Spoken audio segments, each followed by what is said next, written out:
Alright, I am back with another build, and today we're doing something a bit different. This is somewhat of a build request, but it's also a full party build as well, which I haven't done in a long time, so, I thought it'd be nice to shake it up a bit. A long time ago I was kind of asked to do a build request that was based around kind of, nature and the idea of, like, I guess, it has a bit of a religious side to it, because it's like, it's kind of based on, how the people who follow Selûne would kind of send their children out into the wilds, and there's this whole thing about, like, being in touch with nature and stuff. So I thought, I can kind of do something like that, and this is kind of what the build turned into. So I decided to make it a full party build, because when I made the initial build, which is the main build that you're going to be seeing with this, I kind of felt like it didn't really work just on its own, so I wanted to come up with, a full party build so that you could have some companion builds to run with it. Now, I'm not going to be going over every single build in this video in detail. I'm just going to be going over the main build in detail, as the other three are quite simple, and I'll only just be quickly going over the equipment for those and kind of why I made the choices that I did for those. So they don't really need a lot of explanations, but stick around till the end of the video, obviously, to kind of see all of that. But let's just get into the main build for now. So, first up, I kind of decided to go with a human to start with here, just because you'll see kind of when we get to the other companions, kind of the theming that I went for, and the human just kind of made sense because, I don't know. But that doesn't really matter. We're going to be kicking things off as a Barbarian. Now, you could choose to go for the multi-class we're going to be taking later first. However, I think starting as Barbarian is going to get us the things that we want thematically a bit earlier on. So we're going to be starting off as a Barbarian. And our stat spread is as follows: a 16 in strength, because it's going to be our main attacking stat, a 14 in dexterity for armor class and just, initiative and such, constitution is 16s because we're going to be quite a tanky boy, intelligence and wisdom we don't really need, and charisma we want to add 12 because this is going to help us out with some things we're going to be getting later. As per our proficiencies, I went with the Outlander background for athletics and survival. For our human proficiency, we went with perception, and we got nature and intimidation because that kind of makes sense, because again, what this build is basically trying to be is kind of like a Woodlands Outlander, tank type of build. Like, the basic build here is going to be a tank, like the main build, and then the other companions is going to kind of work around that. You'll see what I mean as we go. At Barbarian level 2, we're going to be getting the usual Barbarian stuff, that being Danger Sense and Reckless Attack. Not really too much to talk about here, so let's keep going. At Barbarian level 3, we get to pick our subclass, and of course, for a kind of nature-themed Barbarian, we're going to go with Wildheart. That's going to give us, speak with animals, which is awesome for a build like this, especially if this is going to be your main character and you're going to be the face of the party a bit. You're going to want to be able to speak with animals, because it just makes sense. But we do get to choose a Bestial Heart, and for a kind of team build, and again, for general overall theme, you probably guessed it from the title and thumbnail, we're going with the Wolf Heart. So this is going to give us a couple of things. Number one, our rage becomes Rage Wolf Heart, meaning that whenever we enter our rage, we can use Inciting Howl. Inciting Howl allows each ally within earshot to move an additional 3 meters during their next turn. It's okay, but what we're really here for is our allies have advantage on melee attack rolls against enemies within 2 meters of us. Damn, that works really, really well for working as a team unit, a close-knit unit, so I really, really liked this. However, this also has an extremely unique synergy with equipment that we're going to be using later, and you'll see what I mean. So keep that in your head, because this little ability here of inflicting advantage actually inflicts a condition. And you know what that means if you've been on the channel long enough. At Barbarian level 4, we are going to be getting our first feat, and I'm just going to take an ability score improvement to bump our strength up to 18. Now, you could do like the Potion of Everlasting Vigor and Ethel's Boon combo here, but I feel like, where these guys are kind of like, nature guys, they're all natural, and are generally good aligned, I don't think any of them would actually want to use that stuff. So I've decided not to include it in this build, but obviously if you wanted to optimize the stats in this one, get those things and move stuff around, you know what to do if you've been on the channel long enough as well, because I use that combo quite a bit. However, I'm just going to keep things all natural this time, so we're just going to bump up our strength here, normally.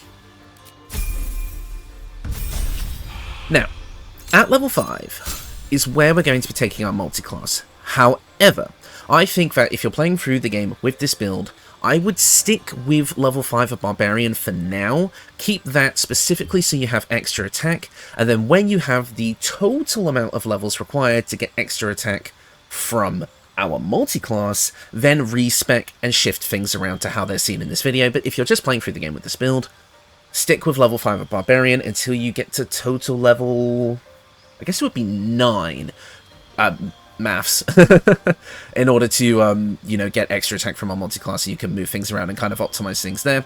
However, for now, we should just be good to stick with Barbarian 5. But for the sake of this video, I am going to be showing you what the final build is going to look like, so we're going to be multi-classing here. But remember, Withers is your friend, or your grandpa, depending on how close you are with him. So, we're going to get into our multi-class now, and we're going to be doing something that I don't believe I've done on this channel before 2 times over. There's going to be 2 things I've never done on this channel before, happening right now, which is awesome. So we're going to be multi-classing Barbarian with Paladin, which means we're going to be getting a ton of cool things, as you know, and this is why I said, you know, you could take our multi-class first, because if you go Paladin first, you're still going to get pretty much all the weapon and armor stuff that we want anyway. But here's the really cool thing. First for this channel, it's finally happening. We're using Oath of the Ancients Paladin. I've never done this before. It's now the only subclass that I hadn't used up until this point. And now, with this video, that means after 3-4 months of doing this, I have finally used every subclass in the game. I had to think for a minute if there was a wizard subclass or 2 that I missed, but nope. We have officially used every subclass in the game at least once, so hooray. But let's get into what Oath of the Ancients Paladin actually does. First off, we're going to be getting Healing Radiance. At the cost of a bonus action, we can heal ourselves and all nearby allies for 4 hit points, and regain another 4 hit points next turn. This will go up with as we kind of level up. I'm not sure of the exact metrics, but basically it's just an extra bit of healing, which we like as a tank, and it affects our whole party, so again, it kind of fits into the general theme. So, let's keep going. At Paladin level 2, we're going to be getting Divine Smite, which is awesome because Divine Smite is not a spell. You can use it while raging, which we love. And we also get a fighting style, and since this is a 2-handed weapon build, we're going with Great Weapon Fighting, allowing us to, whenever we roll a 1 or 2 on a damage die for an attack with a 2-handed melee weapon, the die is rerolled once, so more damage. Very nice. Now, this is where things get a bit awkward. Whenever you mix a Barbarian with someone who can cast spells, you have to kind of pick and choose your spells very carefully, because obviously you can't cast spells while raging. So I think the best thing you can do with a build like this is just take spells that will work more outside of combat, or spells that would be worth using in combat, but you'll have to pick and choose when you rage. So, I'm going to suggest your first 2 spells be Cure Wounds, because a bit of extra healing outside of combat might be useful in the early game, even though we are going to have healing characters on this build, so it might be a bit on this team, so it might be a bit redundant. Bless could be really, really good outside of combat as well, if you're not really using your spell slots for much else. I mean, you mainly want to be smiting, but you never know what could come up. But then there is Thunderous Smite, which actually does not require our concentration, unlike the other 2, so there might be usage cases for this. However, you still can't cast this while raging, but it's not something that's concentration based that you have to maintain that would prevent you from raging, so you can pick this up. But this is kind of just loose. We're not really focusing on the spells here, so take whatever you like. Next up at Paladin level 3, we're gonna be getting a bunch of cool things, namely our Divine Health, which prevents disease. Nice. We also get Nature's Wrath, allowing us to restrain an enemy that cannot move, attack rolls against them at disadvantage. All good stuff all around. It takes Channel Overcharge. Probably not going to use this too much, but hey, it's nice that it's there. We also get Turn the Faithless, allowing us to turn Fae and Fiends. Pretty cool. And then, as we are a nature person, we are going to be getting Speak with Animals on this build anyway, which we already got from Wildheart, so I guess this doesn't really matter, but hey-ho. And we also get Ensnaring Strike, which is cool. It says Ensnaring Strike ranged, but that's just the tooltip. You do get both the melee and ranged version, so you can use this if you're not raging, but we kind of want to be raging, so let's keep going. At Paladin level 4, we're going to be able to grab another feat, and of course we're going to be grabbing an ability score improvement and capping out our strength. This is going to be super good for us. It's going to mean we're going to be getting our maximum damage out of our main weapons, so, you know, good stuff all around. It's nothing too complicated. What else do you want me to say? Strength builds are meant to be simple. That's the point. You hit thing with big weapon. That's it. And here we go, at total level 9, we have extra attack. So again, once you've reached this total level, this is where you'd respec out of that 5th level of Barbarian and come back and do the full rest of your levels in Paladin. And we do get level 2 spells and all that here. We do get things like Misty Step, which could be really useful outside of combat, or if you want to get into position before you rage in combat, although it does take your bonus action, as does raging, so you'd have to wait till your next turn, but you know, it's there. And we do also have Moonbeam as well, and Moonbeam's a fun time. It's usually restricted to like Druids, so it's nice to kind of get it here as well. At Paladin level 6, we're going to be getting our first aura, the Aura of Protection, adding our Charisma bonus to ours and our allies' saving throws. Unfortunately, our Charisma isn't too high, so you might want to bump that up with your ability score improvements, if you care more about that, or if you're doing something a bit more optimal with the potion and that. It's up to you. But these aren't the main focus of the build. We mainly just wanted Smites and Rage, so this is okay. I mean, you get it for free anyway, so you might as well have it on at all times. At Paladin level 7, we are going to get our subclass exclusive aura, which is the Aura of Warding, and this again fits perfectly into this build both thematically and mechanically. You and nearby allies only take half the damage from spells. You gain resistance to spells, which is super powerful. As long as all your allies kind of stick close around you, which they should be doing if you're kind of a tank build, then you're going to get resistance against spells, which is super fun. I love this. It's unique to Oath of Ancients, and since we're making this kind of protect the team, work together type build, it's awesome to have this in our kit. It just makes so much sense. And finally, at Paladin level 8, we're going to be getting our final feat of the build. And there's a ton of things you could do. You can actually, if you want to go into like Great Weapon Master, for, you know, because we're using a two-handed weapon, you absolutely can. That would be perfectly fine. Sentinel could also be really good if you're playing that kind of tanking theme. There's so many different things you can do with this. Savage Attacker could also work, although I think it's a bit overkill when you already have great weapon fighting. It's entirely up to you. You could also I'm going to personally just be going for an ability score improvement and bumping up our Constitution to 18, because that's quite simple. It's going to allow us to be even tankier, and it's also going to affect our AC because Barbarian, so it works out overall, but any of the options I suggested will work fine. If you want to do something a bit more complicated, you know what you're doing. Do what you got to do. I'm sure if you've been watching this channel long enough, you probably know how to make builds by yourself now. So I don't know why you're still here, but hey, I just love. Don't you just love it when I ramble? When I ramble on and on.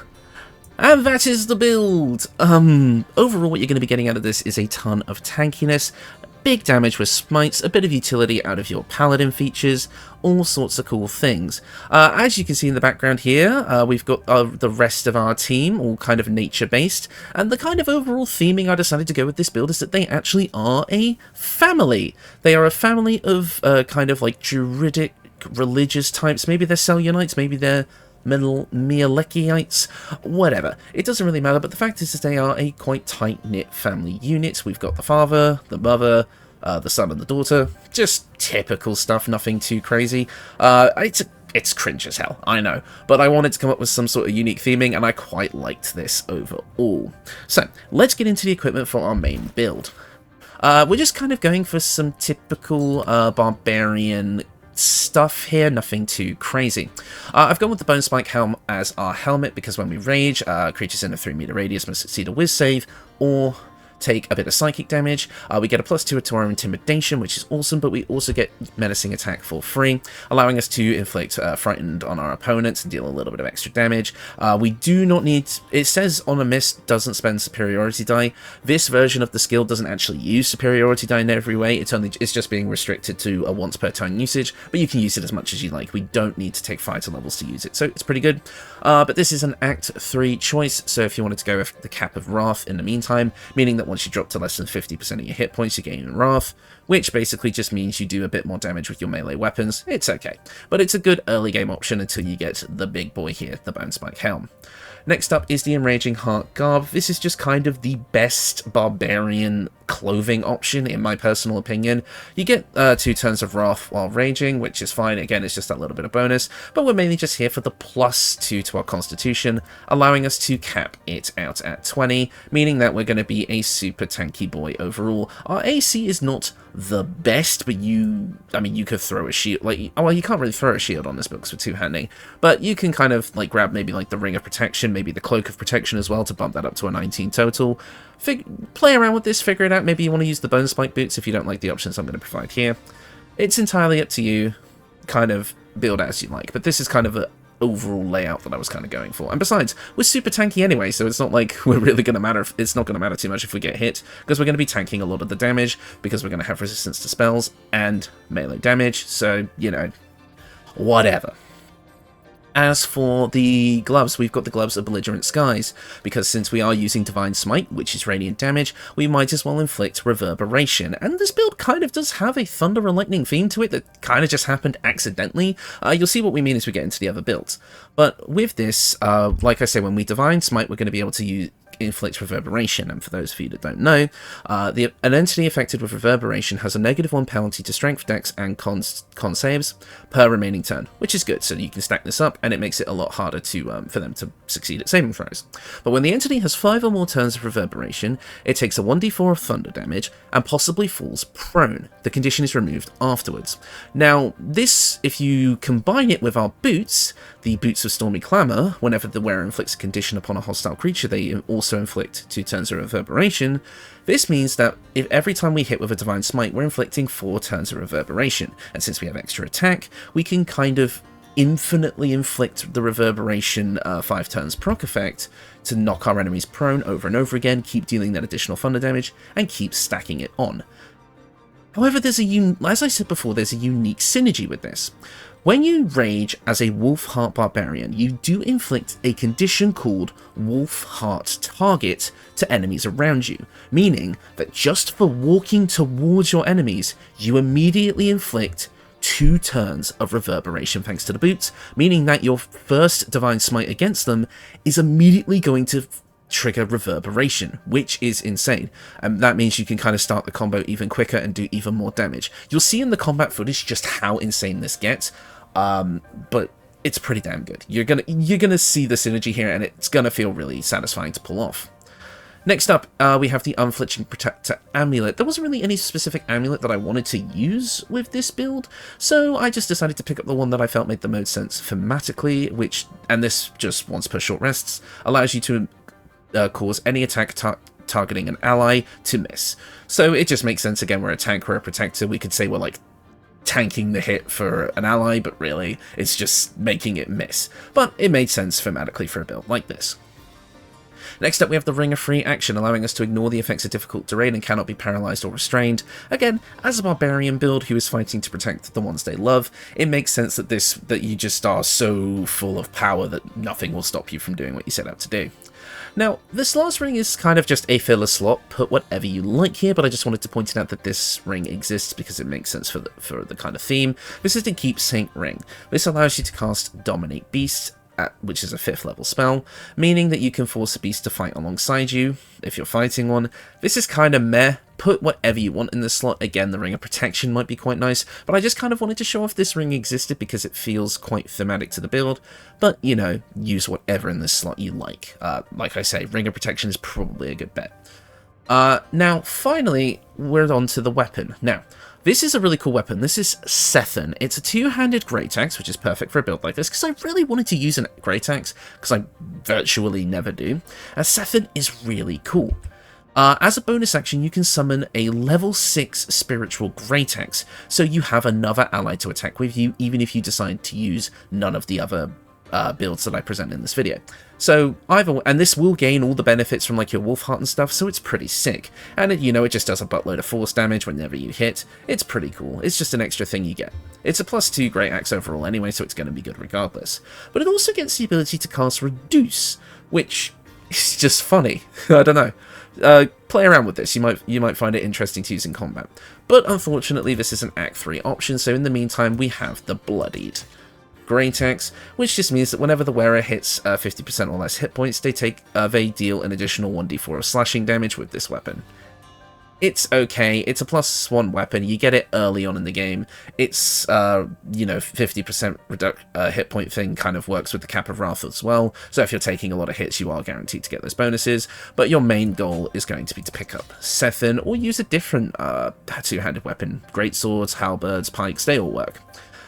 So yeah, that is the main build. I'm going to try and quickly go over the other builds here. Again, they're not going to be full deep dives into the levels and such, because they're all just single class builds, my apologies.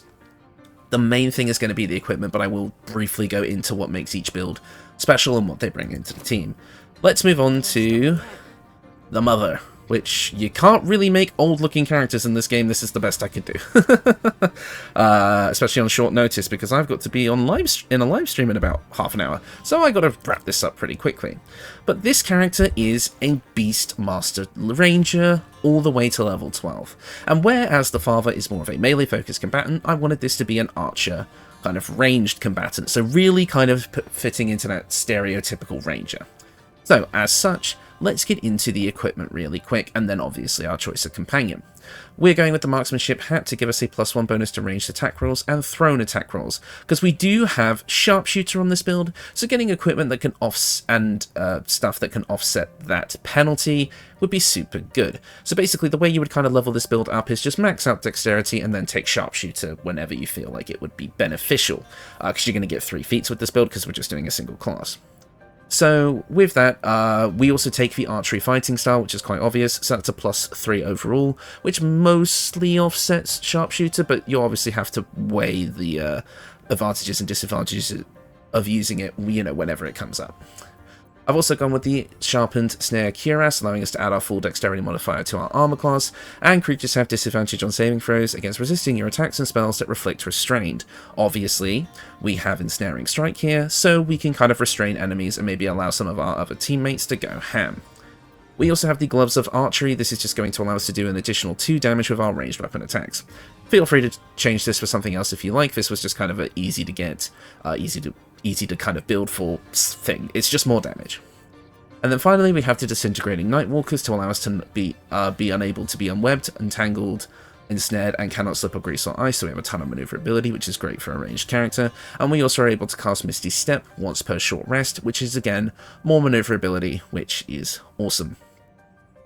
Here we also have the Amulet of the Wind Rider. Again, not really necessary to the build, I just wanted to throw on something that I thought was cool, and this is going to allow you to cast 2 spells. First up is Gust of Wind, allowing you to summon a strong wind that clears all clouds and pushes creatures back, forcing them off balance. And if you don't know what off balance does, I'll go over it quickly. The affected entity has disadvantage on strength and dex checks, and attack rolls against it have advantage. Pretty cool. Only lasts for about 1 turn, but it can open up the floodgates for your teammates to do some big attacks. But the main thing you get from this is Ride the Winds, allowing you to basically transform into a cloud, becoming resistant to all damage, gain advantage on con, dex, and strength saves, and are tiny in size. It does require your concentration, but it could allow you to get a bit more maneuverability and get out of sticky situations. It's basically the, what's it called? It's not Fog Cloud. There's like a spell that turns you into a little puffball. It's the same thing, it's just renamed. As for our rings, these are both throwaway slots, kind of put whatever you like in here. I just chose 2 generic damage boosters, that being the Caustic Band, adding 2 acid damage to all of our weapon attacks, and the Strange Conduit Ring, adding 1d4 psychic damage to all of our attacks, because we are going to be concentrating on things quite a lot with this build, whether that's going to be Ensnaring Strike, maybe even Hunter's Mark, there we go, that's what I was looking for. And you're probably going to want to use Hunter's Mark quite a lot. And I've kind of just gone for the generic spells of like Ensnaring, Hail of Thorns, Conjure Barrage, Lightning Arrow, all stuff that's going to use our bow and arrow because that just made sense. And I went with like a Sacred Flame from Sanctified Stalker because it makes sense that we kind of have a bit of a holy aspect to this whole party, so it made sense to have Sacred Flame. And since we're a Beastmaster, I also went with the Beast Tamer to give us a familiar as well. But of course, as I just said, we are a Beast Master, and our chosen companion is going to be the Wolf. Because again, I kind of thought like a wolf pack family type build made a ton of sense. So we also get a Wolf companion, which I've got to mod out these helmets, man. They just make the animals look so goofy. But you're going to get a ton of things as a with the wolf companion. You're going to get extra attack with it because we went to level 11. You can help disengage as a bonus action. You can dash as a bonus action, which is super good. You're going to get a bite attack. You're going to get the Lupine Slash, which allows you to summon a spectral sword like Sif from Dark Souls, which is awesome. In fact, I might be able to show it off. It doesn't have it in the preview animation, but you'll see it if you play. And you can also get a lunging bite, allowing you to possibly knock your target prone. It's just a fun thing. It's an extra body to add to the board. So yeah, that is the second build. Just straight Beastmaster Ranger, focusing on archery. Pretty good. Next up is the Sun, and this is a very simple build. We are just a flat-out Moon Druid. This is going to be our kind of wild shape focus build, and we kind of want to aim to be in wild shape all of the time, but we obviously get some cool spells, like we get level 6 spells like Hero's Feast, and we get some cool utility stuff like being able to summon even more creatures, you know, the utility spells like here. We get guidance and such like that.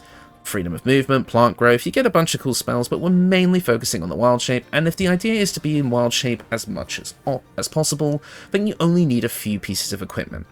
The Shape Changer Hat, which is going to give you an extra wild shape charge, the Armour of Moonbasking, which gives you 22 temporary hit points while wild shaping, and you also get a bit of tankiness while you have those temporary hit points, and you also have a +2 bonus to your armor class, and have advantage on saving throws against spells while wild shaped. So this is pretty good. Again, you're mainly going to want to be staying in wild shape, and while these are both only obtainable in Act 3, as long as you're wild shaped pretty much all the time with this build, it doesn't matter what armor and weapons you have equipped, because you're just using your wild shape stats. So these are just going to be added bonuses that you can get in the later game. Speaking of that as well, we have the Corvid token. Basically, while wearing the amulet, your jump and flying speed is increased by 1.5 meters. You constantly have the Featherfall condition as well. And Featherfall's effect will persist while you are polymorphed or wild-shaped, and you also get a free polymorph into a Dire Raven once per long rest, so it's just an extra little transformation. And we also have the Shapeshifter's Boom Ring, giving you a +1d4 bonus to all checks while shapeshifting, which wild shape counts as, so it's just an extra buff that you might as well have. And of course, our wild shape of choice is the... I really need to double check. Yeah, here they are. The wolf. Meaning we now have 2 wolves in the party, which is super cool. Now, the wolf wild shape gets some similar abilities to the Rage Wolf. We have Inciting Howl as well, which can stack with the Inciting Howl from Rage, I believe, so you can kind of get a bit of extra movement speed out of it. We also have Exposing Bite, allowing us to do a ton of piercing damage, also allowing us to distract the target as well. If the attack hits, your next attack against the target from within 1.5 meters will be a guaranteed critical hit. So, pretty awesome, although it can only be used once per short rest. And of course, we just have our regular bite, which is going to do a ton of damage, and because we're a Moon Druid, we have Lunar Mend, allowing us to expend our spell slots to heal ourselves, and that can heal a lot of HP, so it's kind of another tank for the build. But it's another tank for the whole team, and it just made sense to kind of get another wolf in the party, so we get 2 wolves and 3 regular companions, which I quite like. And then finally, our final build is a straight-up level 12 Nature Domain Cleric. I went with this instead of another Druid because it gave me an opportunity to basically kind of use all of the kind of nature-based classes and subclasses, because we've gone with Wildheart Barbarian over the Ancients Paladin, Ranger, Druid, and now Nature Cleric. So we have a full family of every nature class and subclass, which is really cool. But also, if we go with the Nature Domain subclass, that also means we get to pick a deity, so you can, if you wanted to go with Selûne, or, you know, Mialeki, or whoever, you get that unique dialogue as well, which is pretty cool. But let's get into the equipment. We have Wapira's Crown, because obviously being a cleric, this is going to be a bit of a healing build. This is kind of the team's healer. This is how we're going to keep everyone alive, especially when we have 2 tanks. So you get all the good healing spells, and this will just allow us to, whenever we heal others, we also heal ourselves for a d6 of hit points, so we can keep ourselves alive as well. As for our armour, we have the Armour of Landfall, which is supposed to be used with Circle of the Land Druids, but it actually works perfectly fine with Nature Clerics as well. It's going to give you a +1 bonus to your spell save DC. Whenever you start a turn on a plant growth or vine surface, you regain a bit of hit points, you have advanced Constitution on Constitution saving throw checks, and you can cast Plant Growth once per short rest, which can be some serious battlefield control.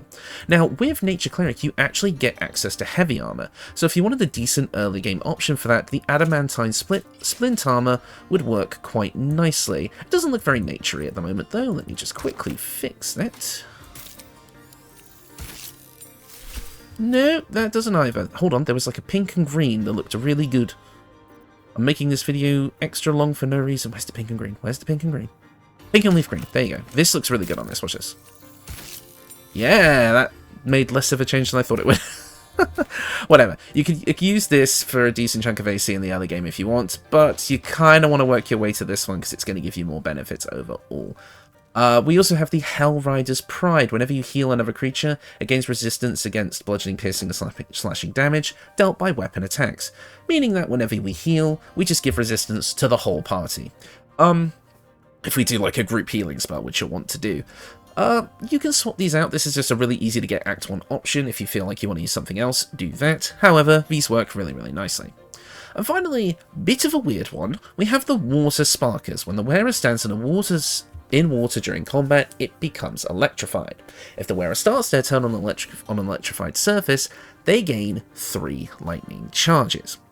Now, we have, obviously, Create or Destroy Water, so we can do this. But why would we want to do this? Well, I've combined it, since we have a build that's focused on Thunder in this party, I've decided to go for a bit of Lightning on this one, meaning that we're going to be using the spell Sparker's Staff. When the wielder deals damage with a spell or a cantrip, they gain 2 lightning charges. So, just for casting spells, which we're going to be doing, because we have offensive spells like Radiant Bolt and such, or cantrips like Sacred Flame or Produce Flame, we get a little bit of extra damage out of lightning charges, because lightning charges basically means that you have a +1 to attack rolls and deal an additional 1 lightning damage while you have them up, but if you gain 5 charges, which you'll be able to do very quickly, they are consumed for next time you deal damage, and you deal an additional 1 to 8 lightning damage, basically meaning that our next spell or cantrip, or even if we decide to just bop them on the head with a stick, we are going to get more lightning damage. If you don't like this kind of theming, feel free to change this equipment out for something else, but I thought it was kind of nice to have. And also we have the real Sparky Sparkle here. We just get a bit of extra AC from having a shield, and it's, whoops, I pressed the wrong button, and we're going to get Lightning Aura, allowing us to consume 3 lightning charges to release a blast of electricity that damages and jolts enemies, so we kind of get like an aura of lightning around us that's going to deal continuous lightning damage for 3 turns, which is pretty nice, but you can only use it once per short rest. Boo. As for our, accessories, we have the Spine Shudder Amulet. Whenever the wearer deals damage with a ranged spell attack, you inflict 2 turns of reverberation, meaning that whenever we're firing out our ranged spell attacks, like Guiding Bolt for example, you are, or like I said, our cantrips, you are going to be doing both reverberation and giving yourself lightning charges, allowing you to kind of help out the father with his reverberation by inflicting your own, because those will stack up. So it's pretty cool. Feel free to change this out if you like. Whispering Promise. Whenever we heal a creature, we give them Bless. So if we use a group healing spell, we're going to give both ourselves and the whole party Bless, which means we're going to get a +1d4 bonus to attack rolls and saving throws. Any healing build, this is basically a requirement. Getting Bless is just too good. And finally, we have the Sparks Wall. It gives us resistance to lightning damage, and we cannot be electrocuted, because if we were standing in those electrified water surfaces that we're supposedly creating, then, well, we know we would take damage, so we don't want that to happen, so this ring helps us. I will point out, like, you're probably thinking, oh, that's great that we're getting all these, things for lightning and such, and we're making enemies wet, but we're not actually doing a lot of lightning damage ourselves, or from anyone in the party, and that is true, but you do get, like, Divine Strike Elemental Fury allowing you to do lightning damage, so you could maybe grab a bow or something, or maybe go with Tempest Cleric instead if you really wanted to lean into that. But again, I wanted to use all the nature stuff here. You play around with it, do what you like. It's entirely up to you. This was mainly meant to be a support build, but there was some offensive capability thrown in. This whole build is a mess. I mean, if I'm being honest, this was the only build I wanted to make, but then I had the the desire to throw in all this extra stuff to support it, and it was, I wouldn't want to say it was half-assed, but it was definitely a last-minute decision, shall we say. But yeah, those are the builds. Again, if this video was a bit hard to follow and there was a lot going on, everything will be in the description below regardless, so, you know, feel free to check that out there. Let me just make sure I'm actually still recording, because I didn't do that earlier, and it would be a big mess if I lost all this footage. No, I'm not. I didn't. We're good. That's fine. Perfect. Woohoo! Yeah, so you'll see in the combat footage that's on the screen now, it only shows the father in action, the main build, because, well, time constraints, but also I think it made sense to show that even if you don't want to run these other builds alongside it, this build will still stand really, really well on its own. I mean, you can see it perfectly well holds its own against everything that's going on in this combat scenario, so it's perfectly fine. But yeah, I mean, overall, this whole team composition is really fun, it's really thematic. You could go for, you know, the summoning Moon Druid aspect to get even extra summons in addition to the wolf form, but overall I feel like the theming and the gameplay strategy with all of these builds combined is going to be super fun, and I think you would seriously enjoy playing it if you decided to do a full run of the game with it. As for end of video stuff, I mean, we hit 4,000 subscribers.